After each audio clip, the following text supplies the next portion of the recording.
अश्वत्थामा की कहानी। अश्वत्थामा द्रोणाचार्य का पुत्र था और अश्वत्थामा का जन्म द्वापर युग में हुआ था। द्रोणाचार्य को संतान प्राप्ति नहीं हो रही थी, तो वे भटकते भटकते हिमाचल की वादियों में पहुंच गए। वहां पर उन्होंने तपेश्वर महादेव नामक स्वयंभू शिवलिंग की पूजा अर्चना कर एक पुत्र की प्राप्ति की थी। कहा जाता है कि अश्वत्थामा भगवान शिव का ही अंश था।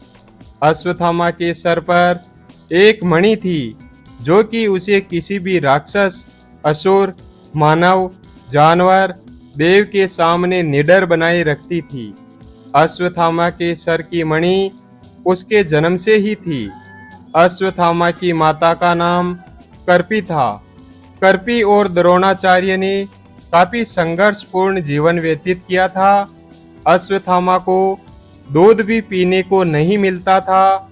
जब उनकी गरीबी चरम सीमा पर पहुंच गई, तब द्रोणाचार्य ने हस्तिनापुर जाने का निर्णय लिया।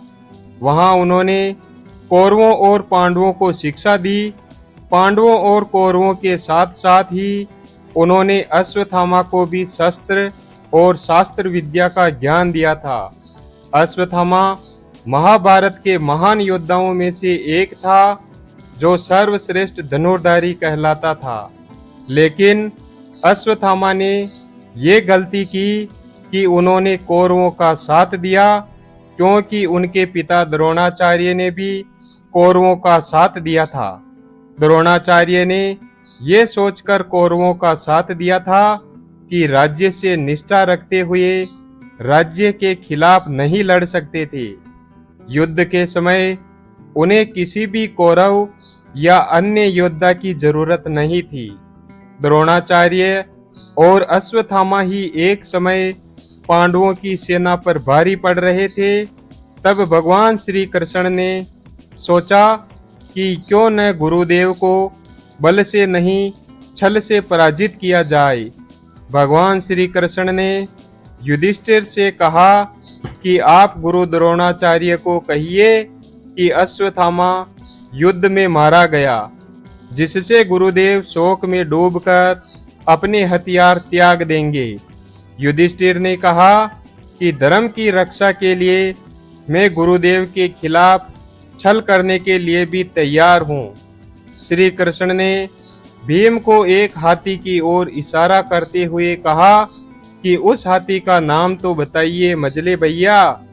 भीम श्री कृष्ण की युक्ति समझ गए और उस हाथी को मारकर गुरु द्रोणाचार्य के सामने चले गए और कहने लगे कि गुरुवर, मैंने अश्वत्थामा को मार डाला।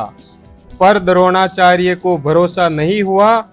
उन्होंने अपने सारथी को कहा कि रथ को युधिष्ठिर की तरफ ले चलो। युधिष्ठिर के रथ के सामने पहुंचते ही उन्होंने युधिष्ठिर से कहा कि क्या ये सत्य है कि अश्वत्थामा की मृत्यु हो चुकी है? तब युधिष्ठिर ने कहा कि हाँ, अश्वत्थामा मारा गया, परंतु हाथी। लेकिन जिस वक्त युधिष्ठिर ने कहा परंतु हाथी, उस समय श्री कृष्ण ने शंखनाद कर दिया था, जिससे गुरु द्रोणाचार्य को लगा कि अश्वत्थामा उनका पुत्र मारा गया। इस तरह युधिष्ठिर के मुंह से झूठ नहीं निकला। ये बात धर्मराज युधिष्ठिर के मुंह से सुनने के बाद द्रोणाचार्य शोक में डूबकर अपने शस्त्र जमीन पर डाल दिए और शोक मनाने लगे। शोक में डूबे हुए द्रोणाचार्य को निहत्था पाकर द्रौपदी के भाई धृष्टद्युम्न ने उनका सर धड़ से अलग कर दिया। पिता की मौत से अश्वत्थामा बहुत गुस्से में था। उसे पांडवों पर बहुत गुस्सा आ रहा था। उसने महाभारत के युद्ध के बाद ठान लिया कि वो पांचों पांडवों को मार डालेगा। वो पांडवों के शिविर तक गया और द्रौपदी के बेटों को पांडव समझकर मार दिया। जब द्रौपदी को ये बात पता चली, तो उसने अर्जुन सहित सभी पांडवों को अश्वत्थामा को लाने को कहा।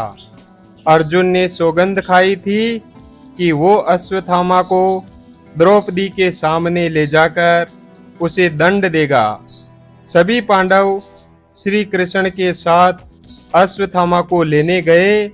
वहां पर अश्वत्थामा से छोटा सा युद्ध हुआ, जिसमें अश्वत्थामा ने सभी पांडवों को मारने के लिए ब्रह्मशीर अस्त्र का प्रयोग किया। उसी समय अर्जुन ने भी ब्रह्मशीर अस्त्र चला दिया। ऋषि मुनियों के समझाने के बाद अर्जुन ने तो अपना ब्रह्मशीर अस्त्र वापस ले लिया, लेकिन अश्वत्थामा को ब्रह्मशीर अस्त्र वापस लेना नहीं आता था, तो उसने ब्रह्मशीर अस्त्र अभिमन्यु की विधवा पत्नी उत्तरा की कोख में पल रहे बच्चे को मारने के लिए चला दिया। उससे भगवान श्री कृष्ण ने उस बच्चे व उत्तरा की अपने सुदर्शन से जान बचाई। उसके बाद भगवान श्री कृष्ण ने उसे श्राप दिया कि वो हजारों सालों तक बेसहारा बनकर घूमेगा, उसे कोई भोजन नहीं देगा और उसके सर से वो मणि भी ले ली थी। वीडियो अगर पसंद आया हो तो वीडियो को लाइक और चैनल को सब्सक्राइब करें। धन्यवाद।